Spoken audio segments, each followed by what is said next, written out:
Halo guys, Assalamualaikum, selamat datang kembali di NN Top 11 Channel. Apa kabar semuanya? Semoga teman-teman selalu sehat dimanapun berada. Hari ini saya akan berbagi pengalaman bagaimana cara saya memperkuat tim di awal musim.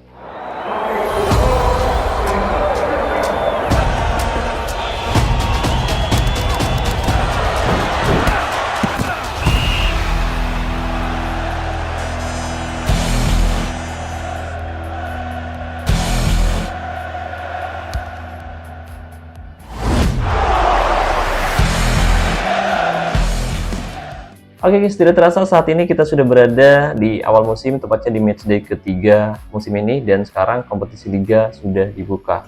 Beruntung di matchday pertama tim saya mampu mengalahkan tim lawan, yaitu Lion FC dengan skor telak 8-0, dan dengan kemenangan ini tim saya Chelsea akhirnya langsung naik ke puncak klasemen dengan raihan 3 poin, dan saat ini menjadi salah satu tim yang paling produktif dengan total mengemas 8 gol.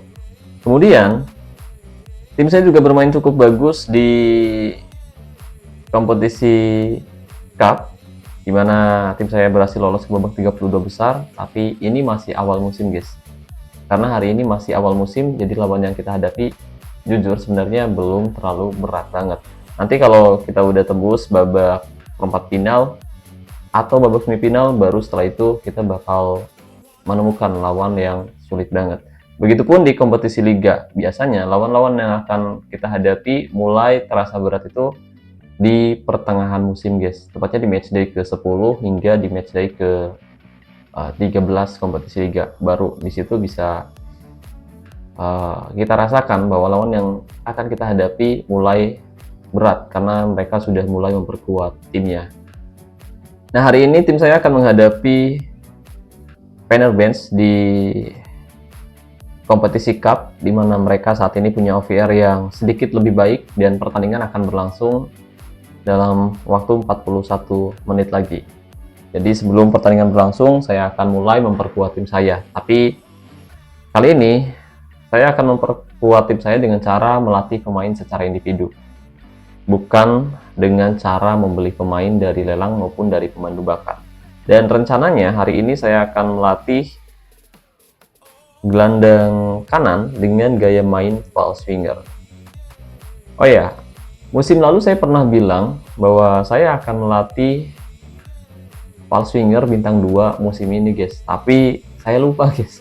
Harusnya musim lalu biar kualitas pemain ini nggak naik, saya harus membuka posisi baru ataupun keahlian khusus baru. Jadi pas saya latih tiap hari, keterampilan pemain itu nggak masuk ke atribut ya guys ya. Jadi masuknya ke keahlian khusus maupun ke posisi baru. Dengan begitu kualitas pemain itu nggak bakal naik. Tapi saya lupa, saya nggak buka posisi maupun keahlian khusus baru. Jadinya pas saya latih malah yang naik kualitasnya guys. Dan ya sebenarnya nggak sesuai rencana Pak, karena targetnya memang kita bakal latih pemain bintang 2 biar nanti kita bisa lebih leluasa melatih atribut perangnya. Jadi meskipun nanti kita latih sampai bintang 5, tapi ketika kita latih dari OVR bintang 2, otomatis atribut terang yang kita latih bisa jauh lebih besar daripada pemain pada umumnya guys. Tapi ya udahlah, gak apa-apa, kita bakal mulai memperkuat tim dengan cara melatih pemain secara individu. Sebenarnya ada 2 posisi yang bakal kita latih, tapi tadi saya hoki main event undian mania dan kebetulan saya dapat pemain bintang 7 Pak. Posisinya MC ya guys ya, karena saya butuh pemain tengah dan juga pemain sayap, jadi kebenaran kita dapat MC meskipun kualitasnya agak sedikit kegedean sih. Soalnya kalau misalkan si MC ini dimasukkan ke line up utama, otomatis bikin keseimbangan tim saya jadi turun guys. Iya kan, jadi turun untuk 9,3. Tapi ya udahlah, nggak apa-apa, kita coba manfaatkan beberapa pemain yang sudah siap bertempur di awal musim ini. Oh ya, kalau teman-teman sendiri gimana nih pencapaiannya musim lalu dan gimana persiapan musim ini? Apalagi saat ini kita sudah masuk di Top 11 2026. Ini adalah versi baru Top 11 yang memang agak sedikit meresahkan, menyebalkan, dan sedikit menyenangkan karena ada fitur baru yang sudah saya tunggu sejak beberapa tahun terakhir, yaitu fitur stadion yang terlihat sedikit lebih realistis daripada di versi sebelumnya guys. Dulu kan kita berharap untuk stadion bisa kita ubah sendiri warna kursinya, meskipun masih belum sesuai harapan, tapi seenggaknya ini adalah update yang lumayan bagus menurut saya pribadi, karena untuk sektor gelanggang atau stadion kali ini di lingkungannya udah kelihatan lebih realistis. Ada mobil yang berseliweran ya guys ya, ada juga di sini untuk burung-burung yang keleperan guys. Burung-burung yang mulai pada terbang. Oh ya, tapi sebelum saya membahas lebih jauh, saya mau ngasih tahu dulu nih ke teman-teman semua, khususnya buat teman-teman yang berencana top up token sponsor spesial premium kartu bulanan maupun bundle lain dengan harga yang lebih murah tapi amanah. Kebetulan saya juga sudah open jasa top up. Selain itu, saya juga open juga jasa joki latihan militer atau latihan individu guys. Jadi buat teman-teman yang mungkin berencana top up ataupun tertarik menggunakan jasa joki latihan militer atau latihan individu NN TOP 11, kamu bisa hubungi saya langsung via WhatsApp dan nomornya sudah saya sematkan pada deskripsi video ini. Oke, jadi sebelum pertandingan berlangsung, langsung saja mari kita mulai. Sesi latihan individu, gelandang kanan dengan gaya main false winger. Ya, ini dia.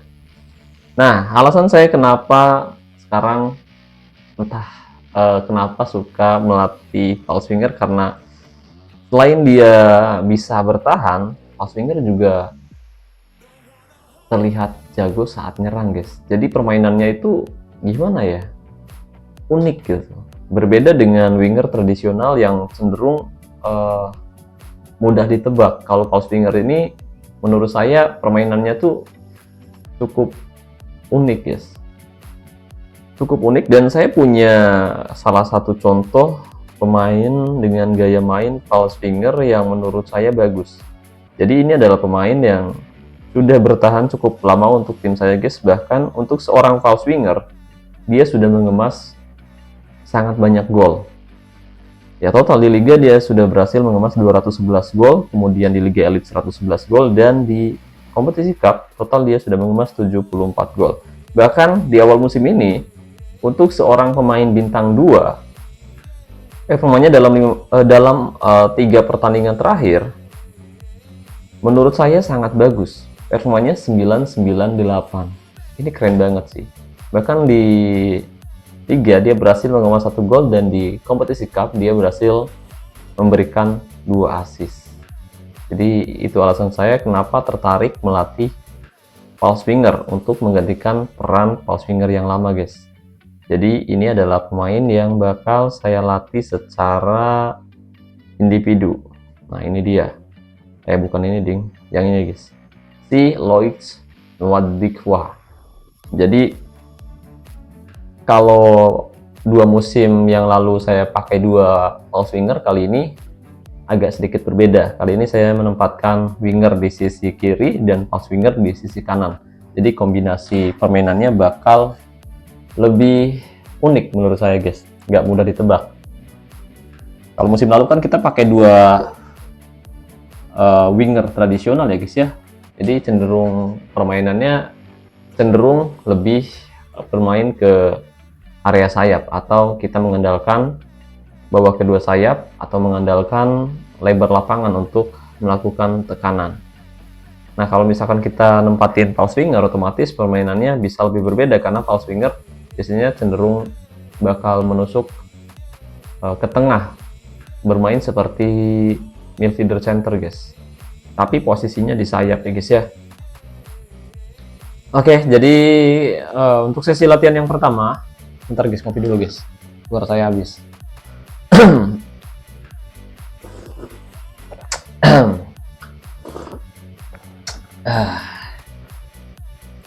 Oke, jadi pada sesi latihan yang pertama, karena pemain ini belum memiliki keahlian khusus, jadi seperti false winger sebelumnya, saya akan melatih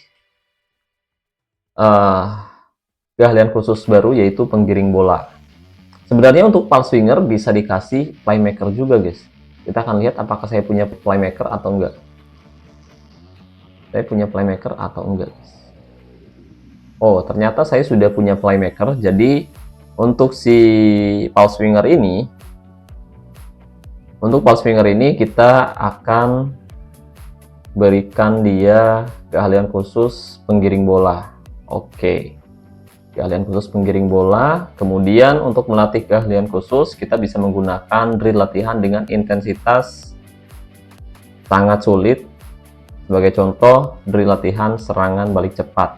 Kemudian isi semua slot di sini dan kondisi pemain minus 18% per sesi latihan. Lalu klik konfirmasi dan mulai latihan. Oke. Nah, untuk menentukan pemain yang kita latih bagus atau enggak, cepat atau enggak dilatihnya, kita bisa melihat dari keterampilan yang didapatkan oleh pemain yang sedang kita latih. Kalau misalkan keterampilan pemain ini dapatnya 1-1-1 dalam 5 sesi latihan, itu berarti pemain tersebut kurang begitu bagus dan bakal boros booster kondisi. Tapi kalau misalkan nanti dapatnya 1-2-2-2-2-2 sampai 6 kali sesi latihan, ada kemungkinan pemain tersebut salah satu pemain fast trainer dan salah satu pemain yang bagus untuk dilatih secara individu. Oke, sekarang kita bisa lanjutkan lagi sesi latihannya, tapi agar sesi latihannya bisa berlangsung lebih cepat, kita bisa menggunakan aplikasi pihak ketiga, yaitu aplikasi Auto Clicker. Nah, ini dia, dan kita bisa mengunduhnya secara gratis di Play Store. Buat teman-teman yang nggak tahu cara menggunakannya, waktu itu sudah pernah saya bahas, kamu bisa coba cek videonya di channel saya dengan judul cara menggunakan aplikasi Auto Clicker atau cara cepat melatih pemain secara individu atau secara militer. Nah, sekarang kita bisa lanjutkan lagi sesi latihannya, guys. 1, berarti nanti kalau misalkan dalam 5 kali sesi latihan ternyata dapatnya 1-1, 2-1-1, saya tidak akan melanjutkan sesi latihannya, guys. Oke, ini sesi latihan yang kedua. Karena kualitas pemain yang kita latih bintang 3, harusnya dia bisa dapat 10 atribut dalam 5 kali sesi latihan, guys. Harusnya ya, guys ya. Oke. Dan ternyata dalam 5 kali sesi latihan dapatnya 8 keterampilan. Tadi saya lupa bilangnya atribut, tapi keterampilan ya, guys ya. Dapat 8 keterampilan. Sayang banget. Sebenarnya kalau 8 keterampilan dalam 5 kali sesi latihan itu dia bilang lumayan bagus, tapi bukan termasuk yang bagus banget. Kalau yang bagus banget biasanya dalam 5 kali sesi latihan bisa dapat 10 keterampilan. Ini bingung antara dilanjut atau enggak. Takutnya kalau misalkan dilanjut malah bakal bikin boros booster kondisi, guys. Tapi rencana saya emang udah matang banget sebenarnya. Udah nyari pemain ini di akademi sejak beberapa musim yang lalu ya, guys ya. Dari akademi kita cari, berarti pencarian semusim, di akademi semusim, pas udah masuk tim inti semusim, udah 3 musim, kemudian nunggu kualitasnya turun semusim, 4 musim, guys. Saya harus nunggu 4 musim buat melatih si gelandang sayap dengan gaya main false winger ini, guys. Jadi sayang banget kalau misalkan nggak dilanjut ya. Ya udahlah, kita lanjut aja, guys. Nggak apa-apa, guys. Kita lanjut dulu, guys. Kita lihat satu lagi, guys, dapatnya, guys. Kacau banget ya. Nah, satu lagi. Ini saya agak sedikit ragu, Pak. Mungkin kita harus pertimbangkan untuk melatih pemain lain, Pak. Kita pertimbangkan melatih pemain lain, tapi waktunya sudah mulai berjalan. Ini agak sedikit menyedihkan juga. Kita udah siapin dia sejak 4 musim terakhir, tapi giliran dia masuk ke tim inti malah tidak sesuai harapan, guys. Ada inside forward juga. Di sisi sayap kanan ada inside forward juga. Jadi sebelum kita melatih si false winger, kita coba bandingkan dengan si Martin Lefring, pemain asal Belgia. Dia juga masih belum punya keahlian khusus, jadi kita coba tambah keahlian khusus dulu. Nanti kalau misalkan ternyata dia lebih cepat dilatihnya, kita latih si inside forward ini aja, guys. Penyerang sayap dengan gaya main inside forward ini. Dan sebelum kita melanjutkan sesi latihan false winger, kita coba latih dulu si inside forward ini, guys. Penyerang sayap yang tipikalnya berbeda dengan winger ya, guys ya. Kalau ini hampir mirip dengan false winger, jadi lebih cenderung menusuk ke tengah daripada ngasih umpan-umpan crossing.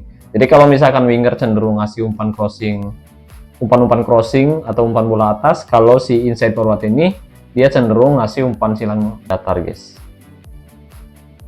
Oke, sekarang kita coba dulu tambah keahlian khusus. Nah, kalau tadi kan penggiring bola ya, kalau penggiring bola khusus untuk gelandang, tapi kalau untuk si inside forward menurut saya akan lebih bagus diberikan keahlian khusus penyerang bayangan. Oke, total 50 keterampilan dan kita mau nyoba latih inside forward dulu, guys. Nanti kalau misalkan ternyata si inside forward ini lebih banyak dapat keterampilan dalam 5 kali sesi latihan, otomatis nanti kita lanjut melatih si inside forward ini, guys. Oke, kita bakal pakai drill latihan serangan balik cepat lagi. Nanti kita hitung bareng-bareng kira-kira dalam 5 kali sesi latihan dapat berapa keterampilan. Oke, 1 sama, dapat 1 juga. Kita lihat 2, 3, 4, 1 kali lagi,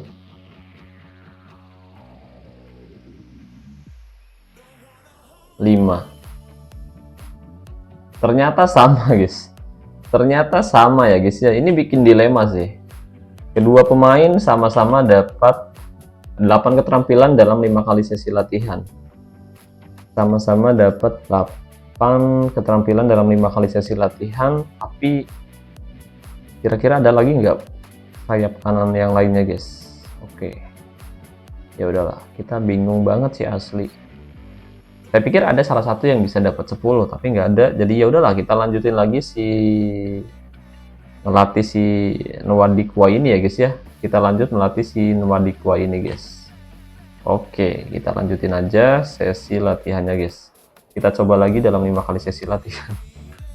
Ini jujur buang-buang booster kondisi banget, Pak. Oke, kita lanjut. Soalnya rencana saya memang saya bakal nempatin false winger atau inside forward di musim ini, dan untuk false winger sendiri udah saya siapin sejak 4 musim terakhir. Jadi sayang banget kalau misalkan saya nggak lanjutin lagi sesi latihannya, guys. Sayang banget ya, guys ya, gitu, guys.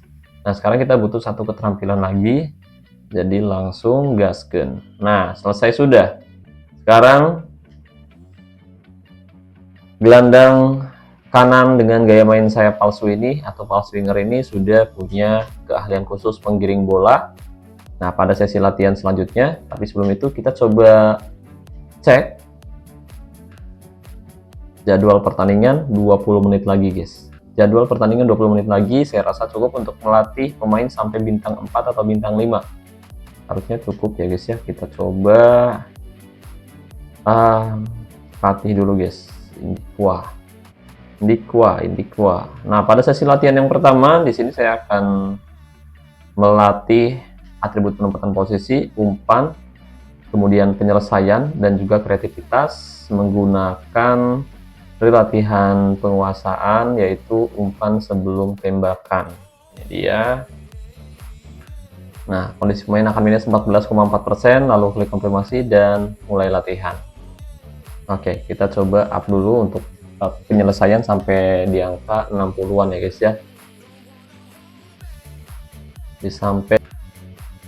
Jadi pada sesi latihan pertama itu fokus saya biasanya bakal membentuk atribut kunci dulu, guys. Baru setelah atribut kunci terbentuk, saya biasanya lanjut untuk membentuk atribut pendukung. Nah, sekarang butuh 1 lagi, passing naik ke 80. Oke, selesai sudah. Sekarang passing ada di angka 80, kemudian kreativitas 75. Jadi pada sesi latihan yang kedua, sekarang kita bisa melatih kreativitasnya lagi ya, sekalian naikin dribble ya, guys ya. Ini bakal meningkatkan atribut gelap, tapi nggak apa-apa, yang penting atribut kuncinya terbentuk dulu, karena rencananya saya bakal membentuk satu pemain kreatif. Dan untuk melatih kreativitas, di sini kita bisa menggunakan latihan penguasaan lagi, yaitu kontrol bola. Nanti kita up dulu kreativitasnya sampai 100, biar atribut kreativitas bisa lebih tinggi dari atribut manapun. Oke, kita fokus dulu naikin kreativitasnya, guys.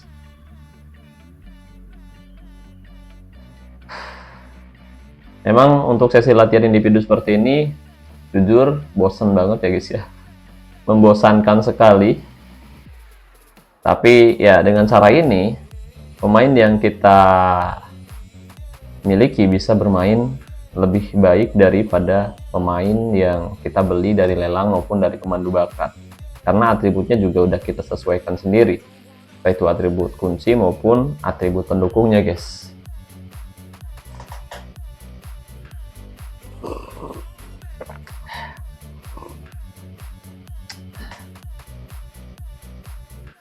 Ini mohon maaf kalau misalkan kalau saya ngomong itu masih belibet, guys. Jujur saya masih grogi banget. Facecam kayak gini masih grogi banget, guys. Masih belum biasa. Soalnya kan dulu saya jarang banget facecam ya.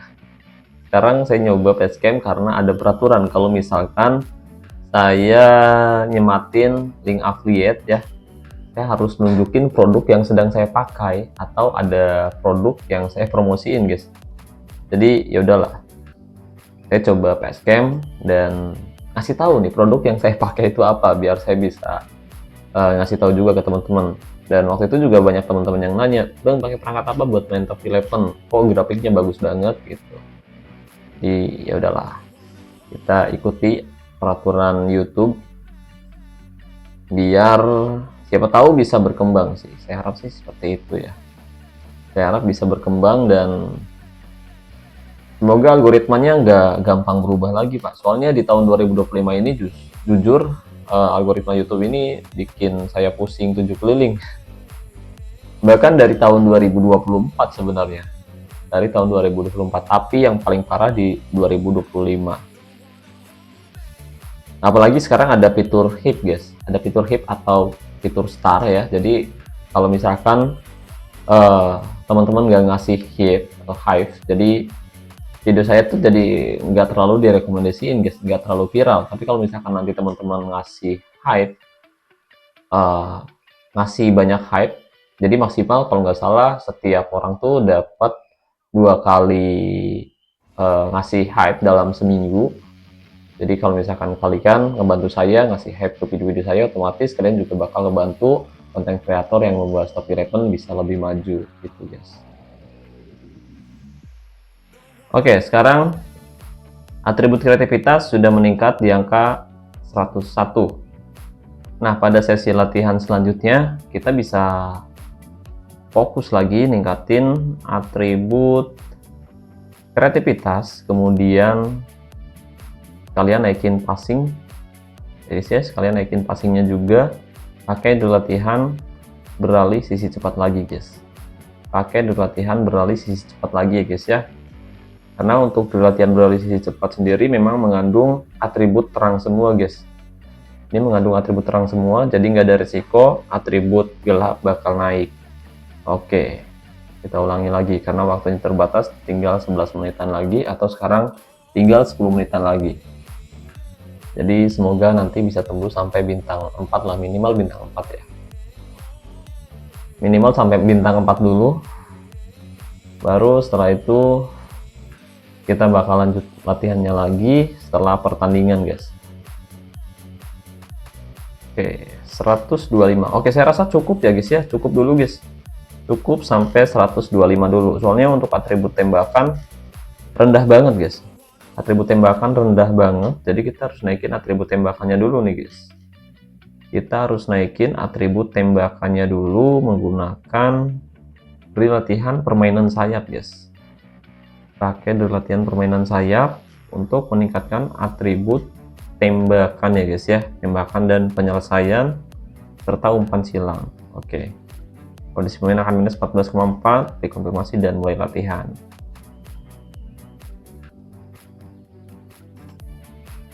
Oke, sekarang sudah mulai meningkat. Tapi herannya kalau buat latih kalian khusus itu dapatnya sedikit guys, tapi kalau misalkan kita latih atribut dapatnya lumayan banyak ya guys ya. Nah, dapatnya bisa 4 guys, 4 atribut, 5 atribut. Nah, 4 guys. Satu kali sesi latihan dapatnya 4 atribut. Ini bisa dibilang bagus banget. Oke, tapi sayang banget memang di latihan yang kita gunakan mengandung atribut gelap sundulan guys. Memang mengandung atribut gelap sundulan. Oke, kita pulihkan lagi dan saya rasa cukup sampai di sini dulu. Nanti kita bakal lanjut lagi ya guys ya. Nanti kita bakal lanjut lagi. Oke, pertandingan akan berlangsung 2 menit lagi. Kita akan masukkan si Dikwa ini ke line up utama. Menggantikan ya, si Jos saja guys. Jos, kemudian si Formato juga ada di line up utama. Untuk posisi AMC udah ada ya si Fernandes. Ini juga salah satu pemain yang bagus banget untuk seorang gelandang serang guys. Dan ya udah. Oke, jadi kita coba keluar dulu. Waktunya 1 menit lagi.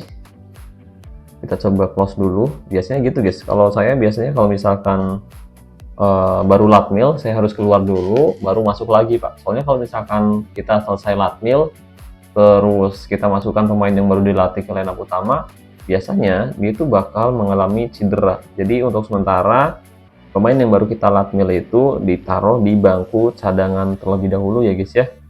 Kita taruh di bangku cadangan, nanti di babak pertama atau di babak kedua baru kita masukkan pemain tersebut guys. Oke guys, dan pertandingan pun akan segera berlangsung antara Chelsea versus Fenerbahce di leg pertama babak 32 besar cup musim ini. Jadi untuk formasi saya masih menggunakan formasi dengan pakem 4D, yaitu formasi 4-2-3-1. Dan untuk taktiknya sendiri di sini saya pakai taktik dengan mental tim bertahan, fokus umpan perpaduan, gaya umpan perpaduan, serangan balik nyala, gaya tekanan rendah, gaya tackle mudah, gaya penjagaan jaga daerah tertentu, dan jebakan offside mati. Dan gol tercipta kita lihat. Ya, tembakan yang sangat keras hingga tidak bisa ditepis oleh penjaga gawang dari Fenerbahce pemirsa. Skor 1-0.